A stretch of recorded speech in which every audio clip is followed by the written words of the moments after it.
Breville for probably a lot of videos out there. I like Hoon's videos the best, but it's just a fastest way to figure this thing out. So first, walking through parts, we have your water tank. There is a filter in the water tank. This thing needs to be changed out every 30 days. So you just pop this sucker out like this. Filter comes out. Drop in, put a new filter in a glass of water for 5 minutes to kind of get all that charcoal stuff out of it. Pop this in, drop this in, set a timer on your phone to do this, or put it on a first of the month schedule. So every 30 days, swap out that filter. You can fill this thing straight up. It does have a fill line up top here. Rest machine, right here, this pulls out. This is like your extra stuff here. Note that extra water and steam does come out in the back of the machine through here. So if you ever see water come in here, that's normal. It's supposed to go down in here in the tray. Jip tray, kind of pour it out here and kind of dump this sucker in the sink. It has a little indicator to let you know when it's getting full. You'll see that pop up, says empty me. This is dishwasher safe. So this hooks up here. For cleaning cycles, check the Breville manual. But to take this thing out, mine's a little tight, so I have to use a always park tool thing here. We kind of pop this thing open. This is how you take out the baskets. These are called portafilter baskets. So this comes out. This is on the overview of like parts here. This is the one you want to be using if you're pulling real espresso. They do have a dual wall, which basically means that you don't have to tamp it perfectly and it holds a certain amount of pressure. You don't want to mess with these. There's a dual wall basket over here. It says dual wall. Then this guy here, like a single basket with this topper. This is what you use to do a cleaning cycle for, there's two types of cleaning. There's descaling the machine, which I'll get to in a second, then cleaning. If you're cleaning, check the user manual for instructions. You have to press and hold some buttons and it starts up. You pop this single guy in here. So you take this out, put this in, pop it in, put this little rubber piece, which does not let water go through, lock it in, follow the instructions. That tablet dissolves and then backfills to clean out everything in your group head. This is called the group head. Okay, so it's kind of nice area to keep this set. So also, sometimes you need to clean this guy. That I did clean this up before here. This unscrews. This you want to clean out. You can get a little nasty because it does have a bottom of the portafilter. You could also pick up a bottomless portafilter, which is here. No bottom. Bottom. Bottomless. Bottom. Bottomless portafilters are great, but the grinder on this is not super pro, so you get a lot of spraying. So I had this, and after all the spraying, it didn't really affect the taste of coffee, so I stick with the regular bottom portafilter and the spout. Okay, let's fire this thing up and see what's up. On it. All right, so this thing usually needs about 5 minutes to warm up. You'll see this thing flashing. When it's done flashing, it means it's warmed up. You'll see the filter size, single or double. This is just adjusting the general timer, so should be set at double for pulling espresso. Grind settings. So on the side here, this is your grind setting. Now, if you have a new machine, you will probably need to twist, unlock this. You can check your manual or user guide. Underneath this, I'll show this. If you go on the top here and take a look, this metal piece pops up, and then you can adjust, like almost like calibrating where the grind is in the machine. What I'd recommend doing for anyone that's got a new Breville or new to you Breville is you want to hit this, you want to basically get the grinder going, and then move this. That sound, that's metal on metal. You probably want to zero that out. So mine's a little bit off, but like basically that, you want to adjust that inner piece I showed you so that when it's on fine, you start hearing the noise. It doesn't need to be, but it just kind of helps you calibrate the machine. Otherwise, if you have a friend over and they start jamming it, you don't want to be grinding metal on metal. So there are detents. You can kind of hear that. You can certainly set it between a detent. I've noticed grinding beans that if I'm trying to get a slight adjustment, that's helpful. In addition to adjust the grind setting, you also can add or remove beans to create more resistance for water as it goes through the puck. So yeah, let's talk about this. The way we're going to be doing coffee, it's all going to be single dose. I'm not going to be using the hopper and then doing a grind on timer. So let's walk through that. Okay, first process here. We need to grab a just basically a dosing cup. So I'm just going to grab I'll use a clear one so you can see it. So I'm going to use this to dose the beans. I'm going to tear this out. Ratio for coffee for my espresso is 2 to 1. Again, you can do different ratios, but I like that's kind of the best. So we'll start off, we'll get 16 grams is what you want to be putting in here. And you want to be pulling 34, or you can go up to 18 grams and pull 36. So we'll do start off with, I guess we'll pull off with 18 grams.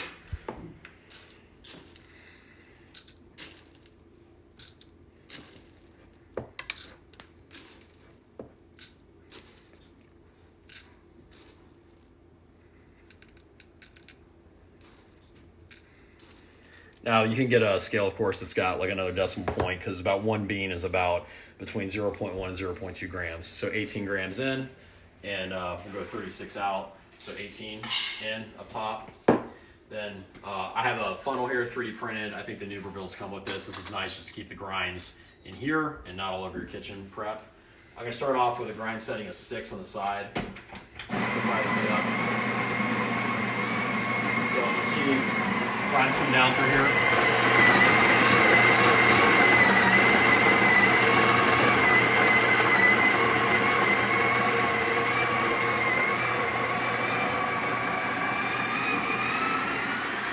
And it stopped off with a timer. So if you didn't hear it go whoa and then it stopped too early, you could always just increase this grind setting all the way to keep going. On the grind setting, a lot of people don't know this, you can actually, you could click this in once, which triggers the grinder, press again, turn it off. Or you can just press and hold. And when you press and hold, and you pull it back, it shuts off. All right, so now we're gonna use the WDT, forget what the W is, but distribution tool, one of these guys. You just wanna declump the beans, because any clumps creates channeling for the water. Channeling water means spraying coffee, not good coffee. So just put this in here, go around a little bit, we just try to declump it. So I'm gonna move this around. Put that back. Now you got coffee up on the side here. So I like to give this a couple taps. Couple taps right here.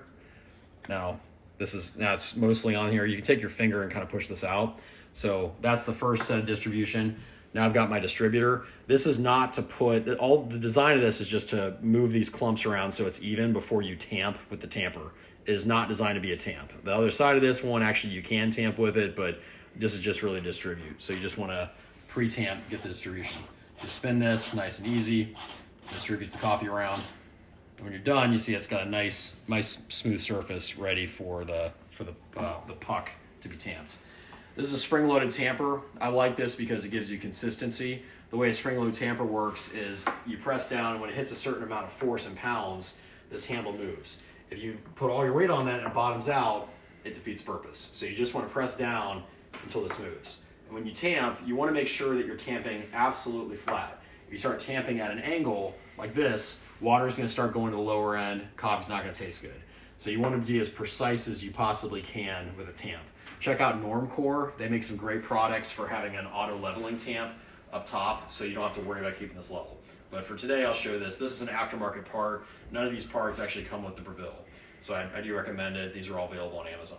So lining this up here, I set this in. And you notice, because I pre-distributed it, that it is level. It's not at an angle. It's nice and flat. So what I like to do is use my fingers here to make sure I'm level and press straight down until the thing moves. So get that nice and level, press down, moved a little bit, the spring moved, and then a little bit of a polish. And this is just a light press down, twist for a little polish. Now you've got your tamp. Now some people like to blow off the grounds. I don't think it really matters. So at this point, the Breville is warmed up. The group head is nice and warm. Always flush the group head. Flush and group head, press the button to flush. So you see water coming down, press the stop. Now on this, there's different programs, different automated options. We're not using any of this, we're just pulling manual. To pull manual, and I want to do this before we get a shot in here, is you just press and hold. And then this is going to be pre-infusion at lower pressure. And then when you're ready for it to come up, you let go, and then it shoots up at a higher pressure. So press and hold for pre-infusion. I wait until I see some extraction, then I let go. I picked this up from Hoon, great tip. So press and hold the button till you see coffee come out, let go, and then stop when you get to 36 grams. Again, 2 to 1 ratio, because we had 18 beans in, 32 grams out. Another slight note is there is a technique where if you want to get all the grams, the grind out of the hopper, because there's going to be some retention of beans you put in that's stuck in the burrs, you can go like this, and like use this lid as like a suction, and that'll push the beans out. I used to do that a little bit, but at the end of the day, if you're using the same bean, usually what comes in is what comes out. So if you have a new machine, just know that the first couple times you grind, there's going to be a gram or two that's actually getting just, put into the grind itself. So you're going to be a little short on the beans if it's a brand new machine. We're not going to have that issue here. So once this is locked, you'll notice like there's every machine's a little bit different about where this comes up in from the portafilter basket into the group head assembly. So but here, when this locks over, you'll feel good tension. Mine actually goes all the way over, locks up. That's pretty much it. So now at this point, I'm going to press the start button on the scale. I'm going to drop in my cup for extract, or I'm going to be catching in. I'm going to tare it, and now we're ready to go. So this shows 0 grams. And again, press and hold this. Don't let go until you see extraction. And I don't know, this is a new bean, new can we just opened up, so we're going to see if it's too slow. We're going to adjust the grind setting to be more coarse, and it says right on here. And if it's coming out way too fast, we need to either increase the amount of beans, but I would recommend just adjusting your grind setting 1 or 2 clicks. The principle about how the grind setting works is it's kind of basically simple. Think of like a sandcastle. So the more compact the beans are, or the sand, the less likely water is going to go through. Where if you have really loose sand, water goes straight through it. That's the same thing coffee is. So it's really a game of finding the right pressure. I like to see the pressure at the upper end of the espresso range. If it's too low, that means there's not enough resistance from the puck. It means water's going to fly right through it. Coffee's going to taste really bitter. That's not good. If it's too high, it's going to drip. It's going to taste burnt. So you really want to be, and again, kind of depending a little on your specific machine, but I like to be right in this upper range here. So let's pull a shot and see how we do. I'm going to press and hold this, wait for the pre-infusion until we see extraction. Then I'm going to let go, and then we're going to take this up to 36 grams. So now water is going into the group head. It's filling the puck. It's not coming down yet. You'll see this come up. Pressure's building. Pressure's building. All right, extraction. Now I let go. It actually looks pretty good. So you see that. That's the flow we're looking for. Should be like slow honey. A little bit on the fast side. We're looking for between 25 and 35 seconds of extraction. And again, I'm going to stop this at 36. So I stopped at 34. A few more drips, 36. Now, one little techniques I have, I like to pull the scale out before I pull the cup out, so I'm not getting stuff on the scale. Give this a little swirl.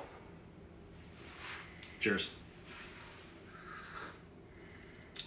Not bad. Okay, got your first shot out. So you can see here the puck. You want to see that water. This is a pretty good looking puck. Looks pretty solid. I'm not seeing any giant craters or channeling again, water coming through. So that was a pretty good job. So you can use a knock box, or if you're super ghetto like me, just trash can, little cup of tap here, cleans out like this. And then you could use this in the sink. You always need to always flush your group head. So if you look on the underside here, you'll see there's stuff, like there's like coffee grounds on the group head if you point that sucker up. So when I flush the group head, that'll all clear out. And that's always do that because coffee will backflow into that group head. I like to get these terry cloths on Amazon. Just get that little wipe down, get that out of here, and then you can clear this here. Just kind of get this out, and then I like to hook it up like this. Just especially with a portafilter that's got a bottom on it. The bottom list is a lot easier to clean, obviously, because like you're not able to like wipe down the underside of this. But get that in there. I like to leave this in here up top, just keep that nice and warm. And that's how you flush and ready the shot. And prep for the next one, kind of the same process from before, and good to go. All right, so now let's talk about other things in the Breville machine. So you do have water and steam. So to use water, which is pretty nice for, especially if you want to preheat up a glass, which, I mean, I think it's a good move, is if you've got any of your cups, especially if it's cold out, turn this over to water will come out here. Also note in the instruction manual on the Breville, you can't adjust the factory, you can choose the factory setting of the temperature of the machine. I keep mine at standard, but some people prefer to brew a little hotter or colder, so you can't adjust that. That's check the Breville machine for that. And then for steam, for milk, big fan of the Oatly, always Barista Edition, always Barista Edition. I have 2 pitchers here, a small pitcher for cortados and then a larger pitcher for lattes. I like having the smaller pitcher because with the smaller amount of fluid, you still are able to get more height, which helps you with the steam process. Just give that a shake. And really for cortado, you only really need about 2 ounces. This is an aftermarket pitcher. It actually shows you the guide in here, which is nice. There are also larger pitchers, and if you really want to go fancy, you can pick up something from WPM or Normcore, like the Pro Series pitchers, and they have like a little indentation on it, so you can kind of go crazy when it comes to pitchers. But and then for latte art, there's like different types of spouts, so you can see the difference between the sharp point and the wider point. Nothing you probably need to get into if you're watching this video, but hey.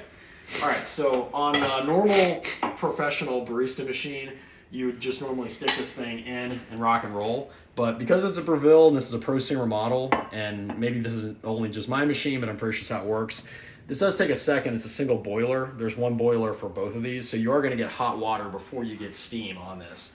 For higher price machines, you get the benefit, you probably pay hundreds of thousands of dollars for this, but the benefit of having instant steam. This doesn't have that. So what I like to do here, I like to point this thing at that down the opening right here, turn this on, and you'll notice, let's get on the steam one, you'll notice that water is coming out first because it takes a second for the water to turn to steam.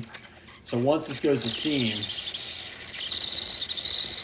at that point, now I know I'm at temperature, and you'll start hearing the pump kick in and go chunka, chunka, chunka. So at that point, that'll put this in. I like to put the angle in, mash this here. This will start spinning around. And this takes a little bit of practice, but you'll notice it will start to swirl.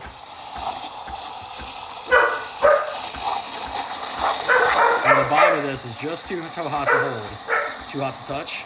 You see that steam coming up? Shut it down. And I like to, when I'm making my steam, I like to pull away from it to make sure there's still a good sound. You can kind of listen to it and kind of see what's happening. Whenever you steam milk, oat milk, whatever, always purge it. Otherwise, that milk will turn to a sugar and harden up and end up backfilling in. They're going to have a bad day. You don't want that. So as soon as you're done, hit this. You'll just purge it out. Quick little purge. And then take some hot water, which is also really cool about this machine, which the expensive machines don't have, is you have hot water right there. So you pull hot water on there, wipe it down. If you've got somebody else in the house using the machine, always check, make sure they're wiping it down. You do not want hot milk coming up that thing. Gonna have a bad day. So now you have this set, you'll see that foam in here, and you see the bubbles, a couple taps of it, a little swirl, kind of gets you that kind of that silky thing. This is not my best foamy milk pull, a lot of bubbles in there. And then to get the cortado going, you just give it a nice little pour here. The higher up you go, it drops straight to the bottom. And then as you get closer to the end of it, you bring this in closer, and that's when you get the little dot, little artwork, whatever you're trying to do. Looks more like a flat white now than a cortado, but that's pretty much it. Cheers. Couple cool things about the machine you may not know. This is a top warmer here, so after this thing gets heated up, that's kind of nice, so you don't have to pre-warm. Get that set up here. Yeah, I mean, obviously it's good. Another thing about this is when you start seeing the water getting down to minimum, you can just pop this thing open. If it's right next to the sink, you can just fill this up directly. You don't have to pull this thing out, and you don't need to put filtered water in it. It already has a water filter built in.